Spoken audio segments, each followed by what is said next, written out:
Bom dia, nós vamos realizar mais um exercício de Físico-Química. Esse é um exercício que pode ser um pouco polêmico, porque alguns dados que ele coloca pode te levar a erros, né?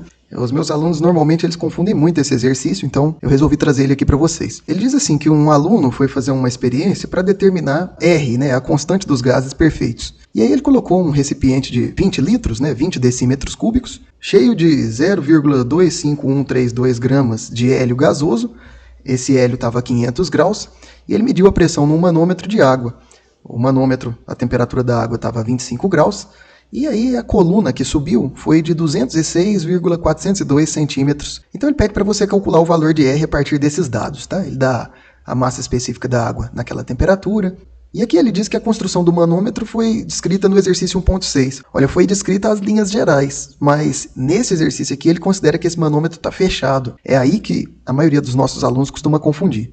Então eu vou te apresentar aqui como está esse manômetro. Aqui inicialmente, né, ele não foi conectado ainda no recipiente com hélio gasoso, né, o líquido, que nesse caso aqui é a água, está no mesmo nível, né? Mas o principal, esse recipiente aqui está fechado. Então, quando você coloca essa reação para ocorrer, né, depois que você conecta o manômetro, depois que você conecta o manômetro, então o que acontece? Né? O hélio empurra uma coluna de 206,402 centímetros. Tá aí um primeiro dado desse exercício que na prática seria quase impossível, né? Um pouco mais de 2 metros, né? Como é que você teria um manômetro desse tamanho, né? Mas ok. Então, ele empurra essa coluna de água, né? O tubo está fechado, não tem pressão atmosférica. Então, nesse nível aqui, no nível da interface entre a água e o ar, a pressão de hélio foi a que empurrou a coluna d'água, né? Então, nesse lado aqui, a pressão de hélio é a única que existe. Então, nesse mesmo alinhamento aí, né? Do outro lado, a gente tem o quê? A pressão da coluna d'água, a pressão hidrostática, que é uma coluna de 206,402 centímetros. Então, desse lado, eu só tenho a pressão hidrostática. Isso tudo está querendo dizer que nesse mesmo nível, né, nesse alinhamento dessa linha pontilhada que a gente colocou, a pressão de hélio é igual à pressão hidrostática. Bom, então aqui fica muito simples para a gente poder fazer o cálculo a partir de agora, né? A pressão hidrostática é dada por ρGH.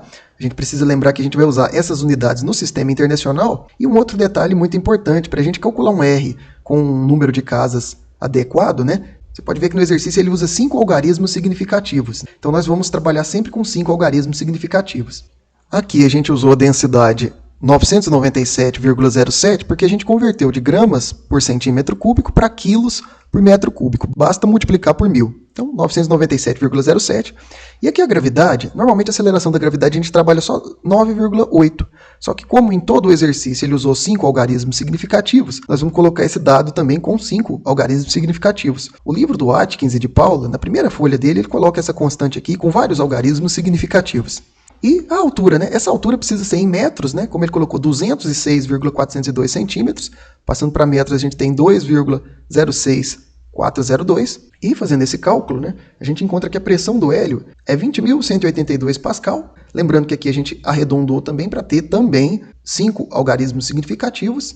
E aí, né, a gente então vai usar a equação dos gases ideais. Eu já tenho a pressão do hélio, né? Tenho o número de mols, tenho a temperatura, tenho o volume. Vou encontrar então o R que seria proposto para esse exercício. Só lembrando que o número de mols eu não tenho exatamente ele, né? Eu tenho a massa de hélio gasoso, né? Para isso é simples, né? Primeiro eu vou rearranjar essa equação, só para a gente ter o R isolado, né? E para encontrar esse número de mols, a gente pode fazer o seguinte: o número de mols é a massa dividido pela massa molar, né? E a massa de hélio a gente já tem aqui, e a massa molar do hélio com 5 casas está aqui. Fazendo esse cálculo, a gente tem esse número de mols, também expresso com 5 casas. Bom, então, jogando tudo isso na equação, a pressão que a gente encontrou pelo manômetro, o volume aqui, colocando em metros cúbicos, N, que a gente acabou de calcular, e a temperatura, que é 500, mas passando para Kelvin, né, eu vou somar com 273,15, ela é 773,15. Quando a gente faz esse cálculo, a gente obtém um R, então, de 8,314,7 Pascal metro cúbico, né? Olha as unidades. Pascal metro cúbico dividido por mol Kelvin, né? Então a gente já coloca aqui. Agora, veja bem, Pascal metro cúbico é o mesmo que Joule. Posso expressar em joules esse valor. E por fim, a gente conclui esse exercício nesse momento, né? Então a resposta que ele pede, né? Ele pede para você calcular o valor de R. A resposta completa seria a partir dos dados obtidos pelo aluno, né?